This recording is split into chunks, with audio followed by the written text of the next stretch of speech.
Joining us now for more on this bill is Montclair State University professor and co-host of the BizPo podcast. He's also the author of the book Positive Financial Karma, Dan Geltrude. Good morning.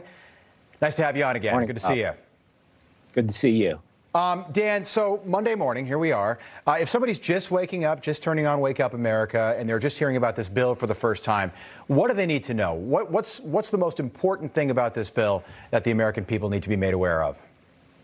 They need to be aware of that they are not being told the truth, starting with the name. So this is being called the American Families Plan. Families. Oh, doesn't that sound great? Of course that's popular. Just like before this, the last plan they're talking about is the American Jobs Plan.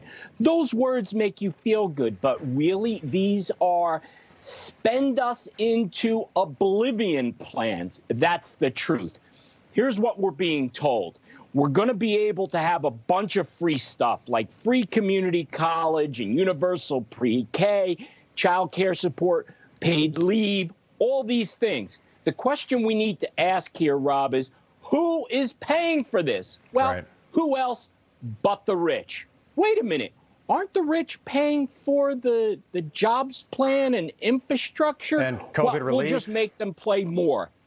We'll make them pay more. All right, so Democrats, and I heard this on the Sunday shows yesterday as well, Democrats are trying to say that this corporate tax hike is going to be a good thing. You'll be paying basically what you were paying before 2017, which makes no sense, that argument. So that'd be like telling somebody that, hey, you're making X, you're now going to make Y, and that'll be what you were making back in 2017. So if you were a corporation, you'd say, well, wait a second, I've been at, well below 28% for the last 4 years. Why would I want to go back up to beyond that, closer to 32%? If you look at what the world's average corporate tax rate, it's less than 25%. So if we go back up to 28%, automatically, we're going to be less competitive. So what are corporations going to do? They're going to look to save money in what they have to make up for, what they have to pay for in tax. Where do they save it? Mostly in human capital, which means people are going to lose their jobs and be replaced by artificial intelligence. On top of that, you have to keep in mind that corporations are going to migrate, whether it's to other states to get benefits there or globally to get lower rates on an international level.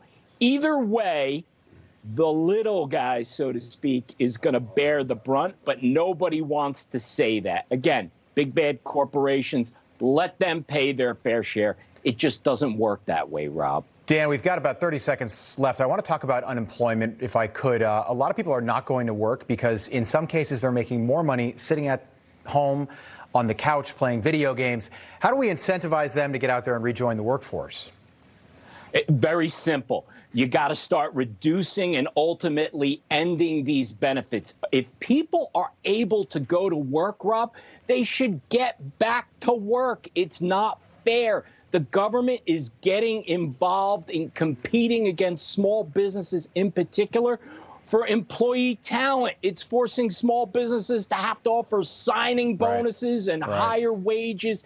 We're going backwards with this. All right. Dan, thank you so much for the updates. We appreciate it. Good to see you again. Dan Geltrude there.